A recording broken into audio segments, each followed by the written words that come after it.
சொந்தம் என்ன பந்தம் என்ன சொல்லிக்கொள்ள வழியே இல்ல.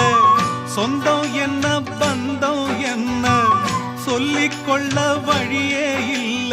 ஏதோ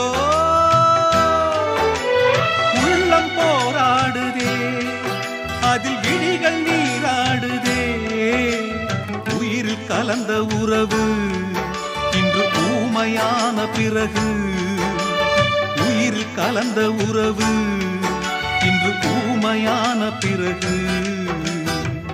பூ பூத்த செடியை காணோ வெத போட்ட நான்